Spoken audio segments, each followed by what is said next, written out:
Welcome back to my কাকুলিয়ানি kitchen and blog. চলে আসলাম আবারও নিজের রান্নার ঘরে। দেখো, অনেক দিন থেকে তোমাদের সাথে আমি ঘোরাফেরার ভিডিও শেয়ার করলাম।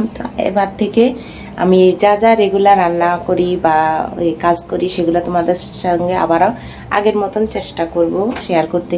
এদিকে দেখো, আমার মেয়েটা অনেক রাগ করলো। ওকে প্রথমে খেতে চাইলো, আমি দিলাম না। হাতে একটু কাজ ছিল, দিলাম না। কেন? এই কারণে এমনভাবে শুয়ে আছে, ভাব নিয়ে দেখো।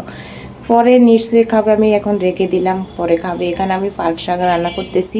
পাট শাকগুলো একটু দলা দলা হয়ে আজকে পটল রান্না করতেছি। 2 রকমের ভর্তা করব।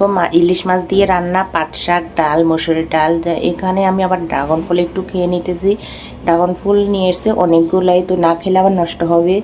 এখানে ভর্তাগুলো বেটে নিতেছি। রান্না প্রায় হয়ে গেছে, এখন পটলটা নামিয়ে নিলে আমার হয়ে যাবে। ভর্তা বাটা শেষ। তো বন্ধুরা, আমার আজকে রান্না বাড়া শেষ। দেখো, ইলিশ মাছ দিয়ে পটল রান্না। তো আমার আজকের ভিডিওটি যদি তোমাদের ভালো লাগে, লাইক কমেন্ট শেয়ার করবে। বাই।